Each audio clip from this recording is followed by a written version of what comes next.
Bonjour à tout le monde.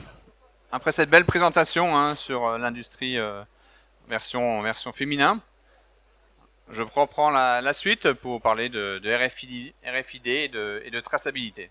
Voilà, prenez place. Voilà, pas de souci. Effectivement, la RFID est une technologie qui se déploie de plus en plus. On a des demandes très fortes, je dirais chaque semaine, chaque mois. Et on pousse pour essayer de développer cette solution chez l'ensemble de nos clients.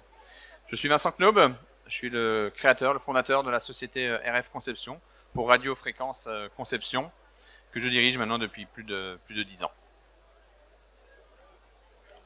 On est basé à Strasbourg, donc on est à 15 minutes du centre de Strasbourg au nord, du côté de Nîmes.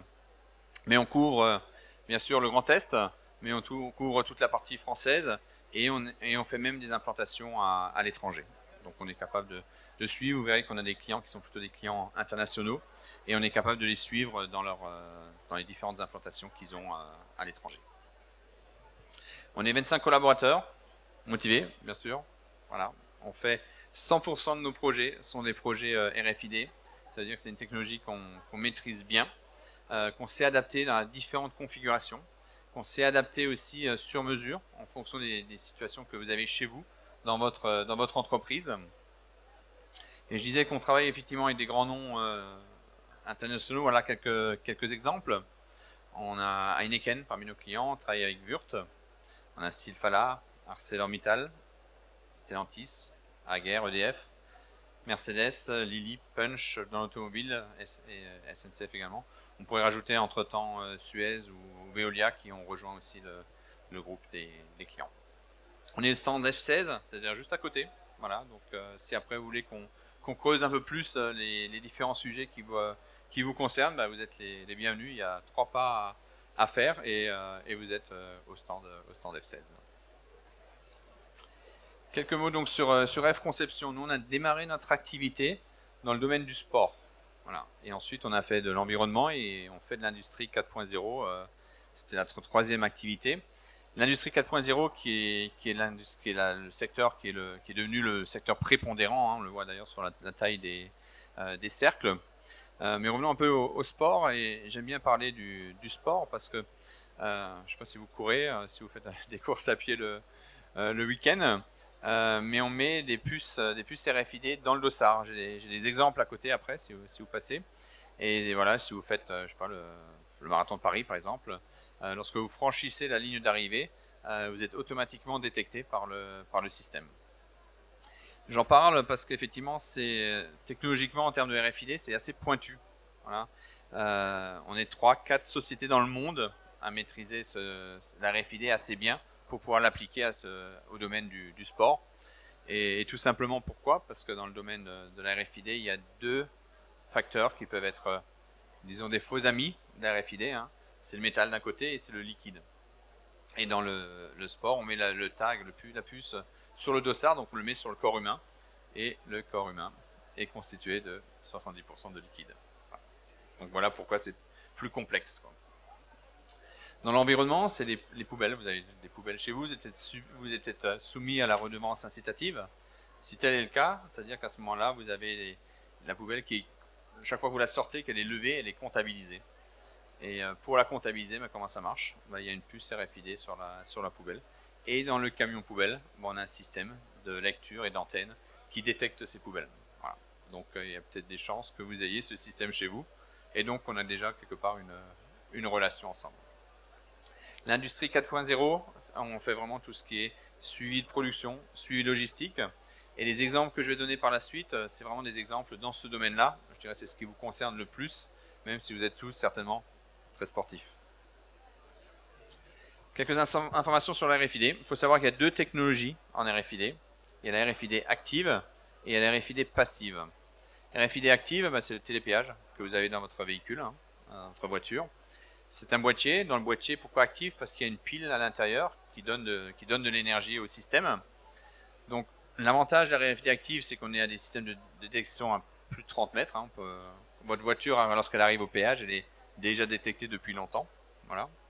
Après, ils affinent pour ouvrir la barrière avec la bonne personne.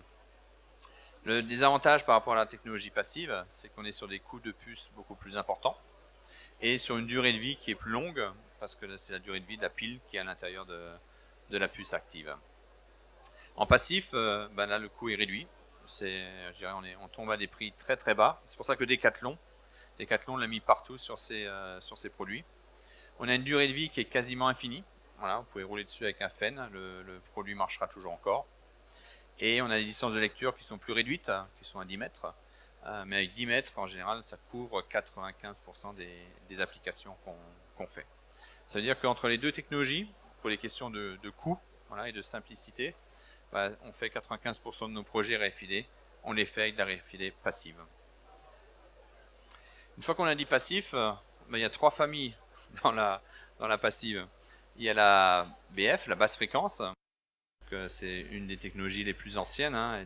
Elle est apparue il y a une quarantaine d'années, et elle est apparue avec les animaux.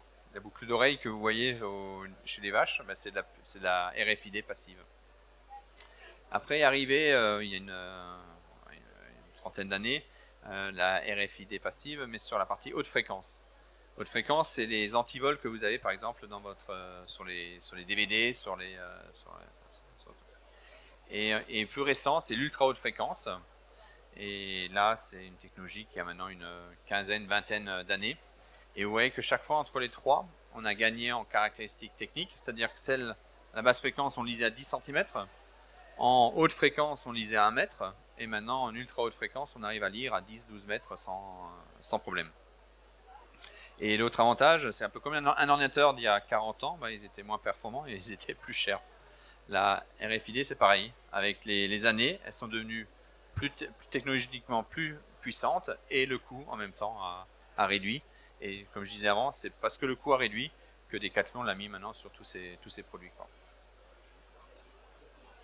faut savoir que Decathlon, le jour où il a mis la RFID en place, ils ont augmenté leur chiffre d'affaires de 8%. Donc c'est juste énorme. Si vous voulez savoir pourquoi, je vous le dirai après. Les tags RFID, il y a une variété importante. Hein. Voilà, vous pouvez avoir des tags qui sont autocollants, hein, comme par exemple celui-ci. Vous avez des tags qui sont durcis, qu'on peut clouer, visser, voilà, comme celui-ci. Des tags qui sont sous forme tissu, qu'on peut coudre dans des vêtements, et c'est utilisé pour faire la traçabilité justement des vêtements. Et vous voyez qu'en termes de taille aussi, on a plusieurs tailles possibles Voilà, ça c'est le système. Donc pour lire le tag, il y a toujours d'un côté le tag et ensuite tout un système de lecture qui permet de lire le tag qui est sur les produits. Mais rentrons un peu à les applications. Je pense que ça peut être intéressant pour vous de voir un peu différents use cases, différentes solutions où on a mis en place la RFID. Donc je disais beaucoup de suivi logistique, beaucoup de gestion de stock, parce qu'à partir du moment où votre produit est automatiquement détecté, une entrée en stock, par exemple, se fait automatiquement, la sortie de stock se fait automatiquement. On peut faire la traçabilité en production, c'est-à-dire que lorsqu'une caisse passe d'un poste 1 à un poste 2, un poste 3, vous le savez. Voilà. Les données sont automatiquement remontées dans les WMS ou dans les ERP. Et on fait même parfois du suivi de personnes, parce qu'on est obligé de compter pour des questions de sécurité parfois, savoir le nombre de personnes qu'il y a dans un endroit, parce que c'est un endroit qui est considéré comme dangereux.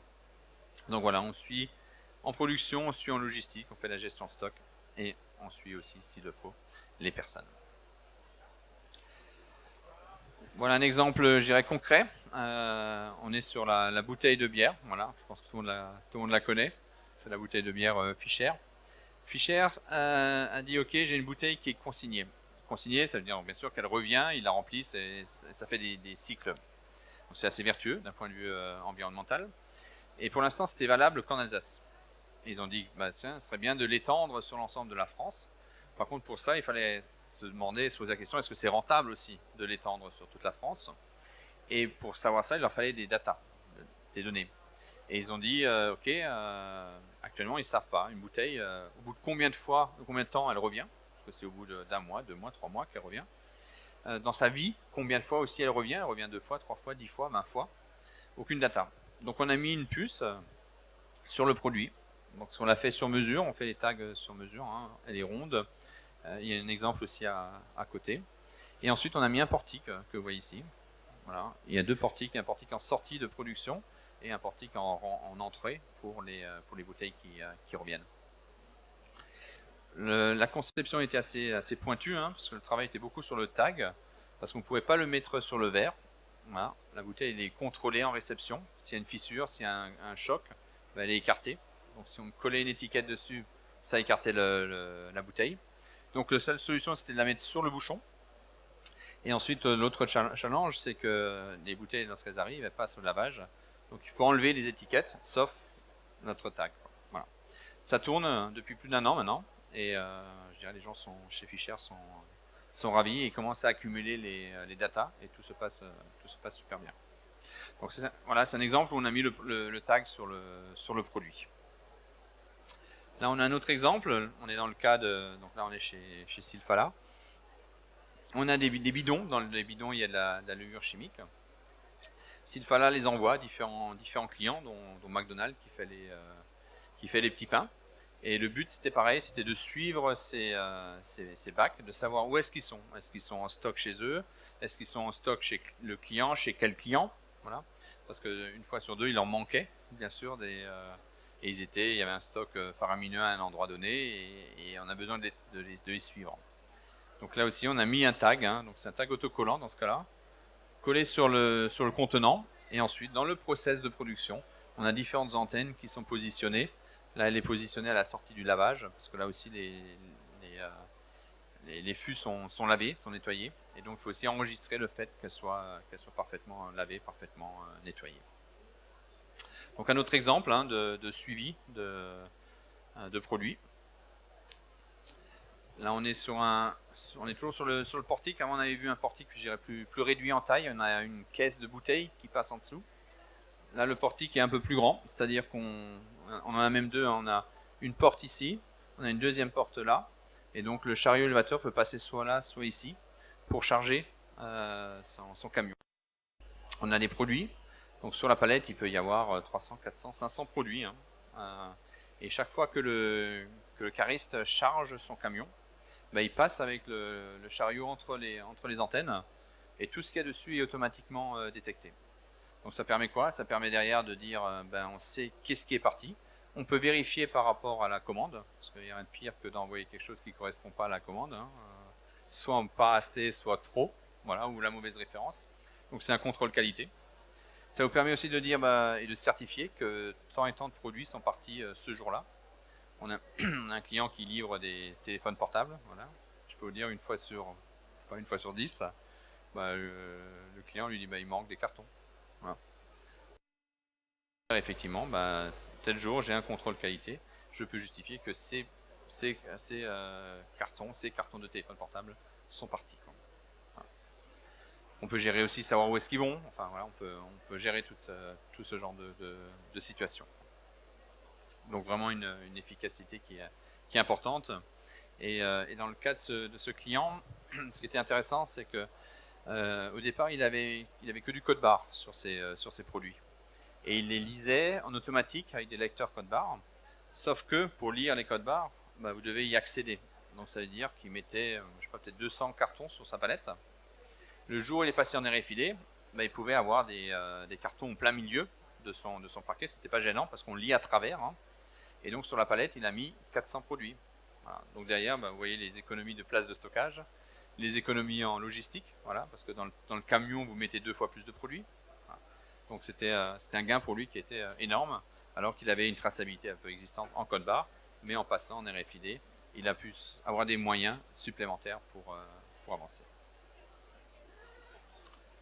Je continue sur les exemples. Là, on a une armoire. C'est une armoire qu'on commercialise chez Wurth. Donc Wurth, en fin de compte, livre ses armoires à ses clients. Voilà, je vais prendre Siemens. Siemens achète une armoire de ce type. Et Wurth, ce qu'il fait, c'est que tous les produits qui sont à l'intérieur de l'armoire sont tagués. Donc là, on les voit. Hein. On a des étiquettes autocollantes sur l'ensemble des produits qu'il y a dans l'armoire RFID. Qu'est-ce qui se passe chez le client? Chaque fois que le chef d'atelier ou l'opérateur va chercher des produits dans cette armoire, le stock est décompté en automatique. On est nouveau dans la traçabilité, dans la gestion de stock. Et il envoie l'information à Burt. Et dès que l'on arrive à un stock mini, qui a plus assez de vis, plus assez d'écrous, Burt, qu'est-ce qu'il fait? Il débarque le lendemain et il remplit de nouveau l'armoire. Voilà. Donc le métier du coup de Burt est plus le même. Avant, Burt vendait des vis, vendait des écrous. Là maintenant, Burt vous vend la garantie qu'il n'y aura pas d'arrêt de chaîne à cause de ces vis. Donc c'est plus du tout le même produit. Voilà. Peut-être plus du tout le même prix non plus, ça je sais. On va voir. Mais en tout cas, il apporte quelque chose de plus qu'un produit. Il apporte un service. Et je pense qu'aucun chef d'atelier voudrait voir sa ligne arrêtée à cause d'une rupture d'approvisionnement. Voilà. Et le coût de l'arrêt de chaîne coûtera facilement beaucoup d'écrous ou de vis. Donc voilà, c'est un gain qu'il a grâce à ça. Et là, c'est encore une fois la RFID qui lui a permis de faire cette gestion et d'avoir cette précision. Prenez place, allez-y. Nicolas, non? Voilà. Stop. On continue. D'autres exemples. Donc l'idée, c'est vraiment de vous montrer un peu tout ce qu'on peut faire avec les RFID. Donc je vous ai montré des choses en production, je vous ai montré des choses en logistique. Là, on est sur ce qu'on fait. On fait des frigos. Vous avez vu avant l'armoire connectée. On fait un peu dans le même style. On fait des frigos connectés. Voilà. Donc le principe est assez semblable. C'est-à-dire que notre client s'appelle Foodles. Tous les produits qui sont à l'intérieur, que ce soit la bouteille d'eau, le Twix, le hachis parmentier, ils sont tous tagués avec des puces RFID autocollantes. Même principe. C'est-à-dire que lorsque la personne veut sortir, donc il a un badge, il badge, ça déverrouille la porte, il ouvre la porte et il peut sortir ensuite tous les produits qu'il a envie de consommer. Quand il referme, bon, bien sûr, il est facturé. C'est le premier avantage, on sait exactement ce qu'il a pris. Donc il est facturé de ce qu'il a pris. Mais l'autre avantage pour Foodles, c'est nouveau de savoir dans son frigo qui est à Biarritz exactement ce qu'il y a à l'intérieur. Et là, c'est encore plus important parce qu'il y a des dates limites de consommation. Donc plus il est précis dans son stock, plus il arrivera à faire, à éviter de jeter des produits et à être efficace dans la vente. Parce que, imaginons que dans le frigo vous avez que des hachis parmentiers et je sais pas de poulet basquez. Celui qui voulait du poulet basquez, il va pas acheter. Donc c'est une perte de chiffre d'affaires. Et quand je vous disais avant que Decathlon avait augmenté son chiffre d'affaires grâce à la RFID, en fin de compte c'est ça. Souvent quand je pose la question, on me dit oui, mais parce qu'il n'y a plus de caissière à la sortie du magasin. Alors ça c'est peut-être une économie, mais c'est pas un gain. C'est pas avec ça qu'il a gagné son chiffre d'affaires. Il a gagné son augmentation de chiffre d'affaires parce qu'effectivement grâce à la RFID, il sait où sont ses produits. Est-ce qu'ils sont dans l'usine de fabrication? Est-ce qu'ils sont dans le stock central? Est-ce qu'il est dans le stock régional? Est-ce qu'il est dans le stock du magasin? Est-ce qu'il est dans le rayon? Voilà. Donc il sait ça. Et en fin de compte, ce qu'il faut savoir, c'est qu'un client qui rentre chez Decathlon, il va acheter un produit. S'il trouve le produit en rayon, il achète. S'il ne le trouve pas, il va ailleurs. Alors peut-être que ce produit il est juste derrière le mur, dans le stock. Mais parce que la gestion n'était pas assez précise, Decathlon loupait des ventes. Et en mettant la RFID en place, donc on peut pas, les gains, c'est ça. Le fait d'avoir mis la RFID en place, il sait où sont ses produits. Il a fait en sorte que son magasin soit toujours bien achalandé. Et les gens, quand ils viennent chez Decathlon, ils trouvent les produits. Voilà. Donc si maintenant vous allez dans un Decathlon et qu'ils n'ont pas le produit, vous pourrez leur dire que c'est pas normal. Voilà. Et c'est exactement la même chose avec les frigos connectés, c'est-à-dire que tout ce qu'il y a dans le frigo, le Foodles s'arrange pour qu'il y ait exactement les bonnes quantités pour vendre au maximum les différents produits. Voilà. L'ensemble des solutions qu'on conçoit, on essaie de faire des solutions qui sont facilement déployables, qui sont plug and play, c'est-à-dire que lorsqu'on met en place un portique de ce type, ou un autre type de portique, vous pouvez dire je démarre avec 2 portiques ou 3 portiques parce que c'est le besoin que vous avez à un moment donné. Si la situation évolue, si la chaîne de production, la chaîne logistique bouge, on peut très facilement, 1 an, 2 ans, 3 ans après, rajouter des portiques. Et l'ensemble des systèmes vont communiquer ensemble et continuer à fonctionner en acceptant le produit, le nouveau produit. Un point important aussi chez vous, souvent, c'est les ROI. Hein. Voilà. Donc, on a des clients qui ont des ROI très très faibles. J'ai trouvé des clients qui avaient des ROI à 3 ou 4 mois. Hein. Donc, c'est juste énorme. Alors, c'est pas toujours le cas, on va dire, mais globalement, on a énormément de projets qui passent avec des ROI inférieurs à 15 mois. Donc, c'est plutôt une bonne chose. Voilà, on n'est pas sur des 5, 6, 7, 8 ou 10 ans de ROI. On fait aussi beaucoup de solutions qui sont sur mesure. Voilà. Donc, parfois, là, par exemple, on a un système mécanique. On l'a découpé pour pouvoir intégrer notre système qu'on a conçu aussi sur mesure. On a l'antenne qui est là. Donc, on fait beaucoup de choses qui sont adaptables à votre situation, à votre besoin.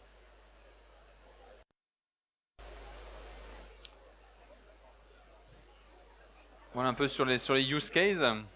Je peux vous parler un peu de notre projet en 4 étapes, mais il y a peut-être déjà des questions sur ce que vous avez vu, et après je rentrerai sur les projets. Ouais, de là-bas, j'entends pas bien, ouais. Quel retour vous avez, vous, sur la durée de collage de l'étiquette sur la capsule ou n'importe où ailleurs, après, pendant les lavages? Combien de lavages elles ont déjà subi? Oui, alors effectivement, c'était le point le plus important dans le projet de Fischer, c'était la durée de vie de la colle en fin de compte. Et ce point, on l'a fortement travaillé. On a fait des tests, on a testé 50 étiquettes sur 10 lavages. Et on avait 100% d'étiquettes qui ont tenu. Voilà. Maintenant, il faut laisser continuer, je dirais, le temps. Disons 50 sur 50 avec 10 lavages, c'est plutôt... c'était déjà je dirais un bon signe. Hein, voilà. Et il faut savoir que dans les colles, il y a plusieurs technologies de colle. Et on peut faire des choses maintenant qui sont vraiment très solides. Et je vous défie même de le gratter, vous voyez, avec l'ongle et d'essayer de l'enlever. Je ne sais pas si vous le savez, il y a même des gens qui ont remplacé la soudure, hein, qui faisaient de la soudure avant métallique, ils l'ont remplacé par du collage. Donc, si on remplace la soudure par le collage, ça veut dire qu'on peut avoir des taux qui sont vraiment très bons, quoi. Pour le moment, vous êtes en train d'essayer de l'intégrer à la bouteille ou à la capsule ou au morceau de verre. Oui, bravo. Oui, effectivement, je dirais l'étape suivante, ça serait ça. L'étape suivante, ça serait de l'injecter directement dans la capsule. La capsule, avant, elle était en céramique. Hein, souvent, on la connaît, mais elle est plus en céramique. Elle est en plastique. Et donc, on pourrait très bien imaginer, effectivement, de l'injecter, faire du surmoulage et de l'injecter en même temps. C'est des pistes qu'on a déjà explorées, qu'on a déjà testées. On n'a pas encore le feu vert, on va dire, pour le mettre en place sur ce projet-là. Mais c'est 100% faisable. Et là, vous avez encore une durabilité encore plus longue. Et je dirais vraiment une certitude, quoi. Une certitude de solidité, quoi. Mais ça se fait, ouais. Ouais. Vous allez le voir bientôt dans les gobelets de chez McDonald's. Moi, j'ai une petite question par rapport au. Vous avez expliqué au début au passif, là. Oui. Physiquement, ça marche comment? C'est quoi? Ça fait réflecteur, quoi. Ouais. Il y a des détections réactives qui. Le RFID. Oui. Je reviens un peu en arrière à ce moment-là sur le principe de la RFID. Je t'ai passé un peu vite, effectivement, sur ce slide, parce que je voulais rentrer un peu dans les use cases, les choses qu'on a l'habitude d'utiliser. Donc, effectivement, là, on est sur un tag qui est passif, donc il n'y a pas d'énergie embarquée. Il est constitué de quoi? Il est constitué d'une puce, c'est le petit point noir que vous avez au milieu. C'est ça la puce, en fin de compte. Tout le reste que vous voyez ici, c'est l'antenne. C'est l'antenne qui va permettre de communiquer avec l'autre antenne qui est celle-ci. Alors comment ça fonctionne? Effectivement, le tag au début il est passif, c'est-à-dire qu'il est inactif. Voilà. Et dès qu'il rentre dans le champ de cette antenne, qui elle émet une onde électromagnétique, cette antenne-là va capter l'onde électromagnétique et va la transformer en intensité. Donc c'est les circuits RLC. Et avec cette intensité, le tag va utiliser cette intensité pour prendre le numéro qui est dans sa mémoire et la renvoyer via l'antenne. Voilà. Et l'autre antenne qui est là va faire la même chose dans le sens inverse. C'est-à-dire qu'avant elle était émettrice pour lui envoyer de l'énergie. Là, elle va être réceptrice pour récupérer le code du tag. Ensuite, l'antenne est pilotée par un lecteur qui lui-même est relié donc, à une base de données et un PC qui garde l'ensemble des données. Alors ça dépend des situations. Il existe des tags standards du marché qu'on peut acheter. Je disais avant, on est vraiment spécialisé dans la RFID. Et j'ai toujours tendance à dire on fait un peu plus qu'un intégrateur classique. Un intégrateur, ça fait quoi? Ça prend un tag du marché, ça prend une antenne du marché, ça fait un système qui fonctionne. Hein, voilà. Et ça nous arrive aussi de le faire, hein, bien sûr. Parfois, il ne faut pas chercher midi à 14h. Mais par exemple, je vous parlais du sport. Le sport, effectivement, c'est impossible, je dirais, de prendre des tags du marché et des antennes du marché pour faire un système qui fonctionne. Et c'est pour ça que je disais, avant, on est 4-5 dans le monde à le maîtriser. À maîtriser suffisamment la RFID pour faire ce genre de choses. Dans ces cas-là, on conçoit nous-mêmes nos propres antennes. Voilà. Et on conçoit effectivement nos propres tags aussi. Parce qu'on est dans un milieu beaucoup plus difficile, qui est le milieu du liquide. C'est vrai aussi lorsqu'on est dans le métal. Lorsqu'on est dans du métal, lorsqu'on travaille avec des gens comme ArcelorMittal, comme avec des gens comme Stellantis, on est dans le métal. Donc là aussi, on travaille souvent avec des antennes et des tags qu'on conçoit nous-mêmes et qu'on a adaptés aux besoins du client.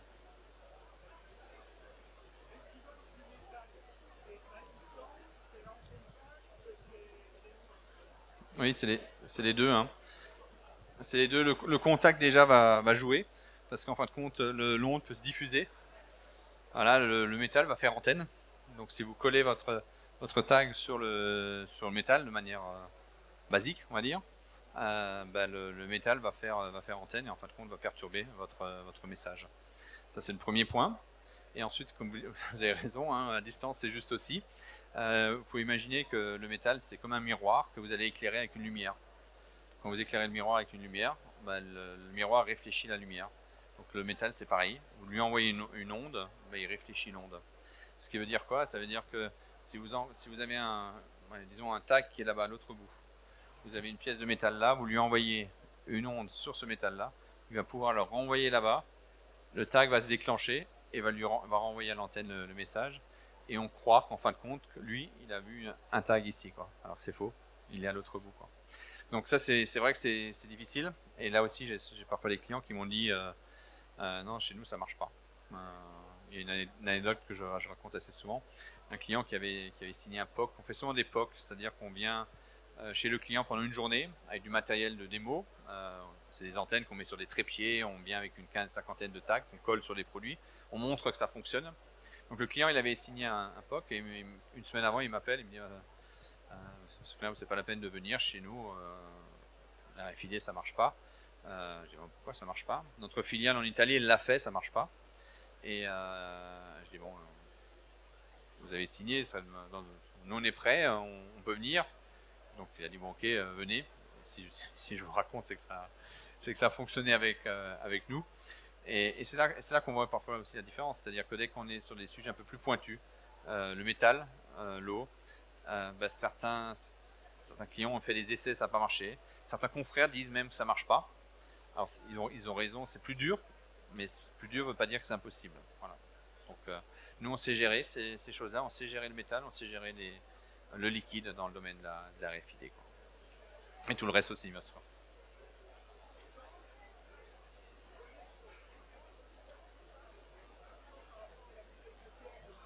Oui. Oui.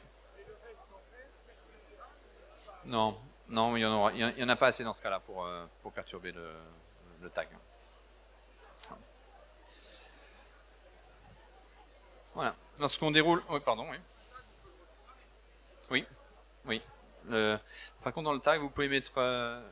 Il y a plusieurs tailles de mémoire. Première information, il y a plusieurs tailles de mémoire dans un tag. Donc vous pouvez mettre une information très simple, 4 caractères, jusqu'à la moitié du dictionnaire si vous voulez mettre la moitié du dictionnaire. Après, le prix ne sera pas le même dans les deux cas. Très souvent, ou la majorité des cas, nous on travaille, parce que nos clients veulent le moins cher possible, donc on travaille avec des tags où on met uniquement un numéro à l'intérieur de ce tag. Et après on travaille avec des tables de correspondance, c'est-à-dire que le numéro on l'associe soit à une personne, soit à un produit, et on travaille par ce biais-là. Donc ça c'est la première chose, donc plusieurs tailles de mémoire. Et après oui, ils peuvent être en lecture, ils peuvent être en lecture-écriture. Donc à ce moment-là, on peut réécrire des choses à l'intérieur. Mais si vous travaillez avec une table de correspondance, quelque part, vous n'êtes pas obligé de réécrire, hein, parce que vous pouvez changer informatiquement la correspondance au numéro.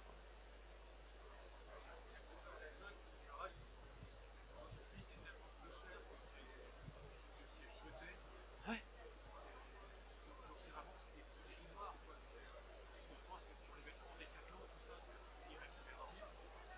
Non, effectivement, chez Decathlon, ils récupèrent rien du tout. Tous les tags partent et sont ensuite jetés.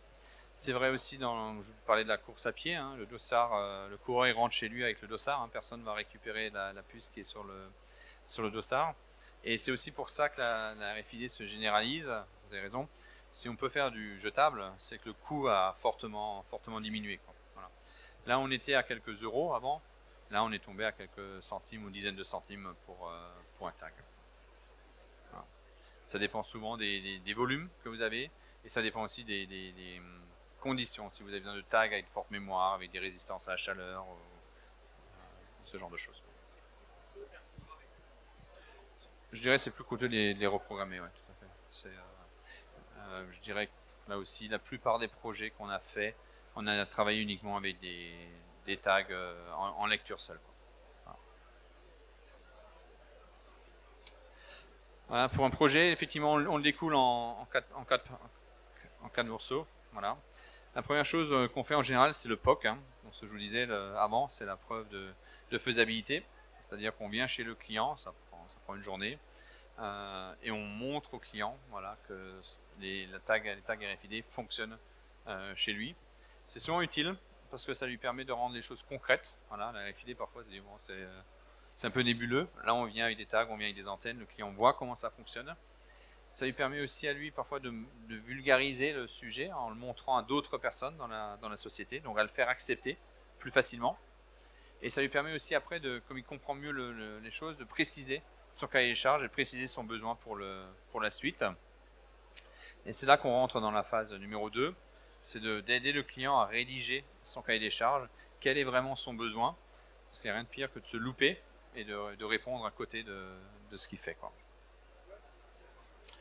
Et le troisième point, donc on installe la solution. On fait vraiment le tout de A à Z, hein, c'est-à-dire qu'on conçoit les solutions pour les clients, on les teste bien sûr avant, on les installe chez lui, et une fois que c'est installé, on s'occupe de faire tout ce qui est l'accompagnement. On fait la maintenance, on fait le support technique, on fait la hotline, on fait tout ce qu'il faut pour que le client puisse continuer à utiliser son système RFID chez lui.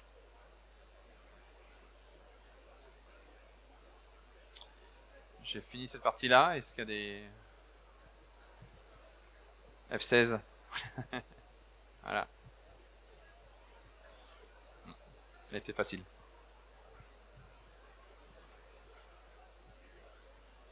Et vous avez aussi notre site internet, hein, qui est www.rfconception.com.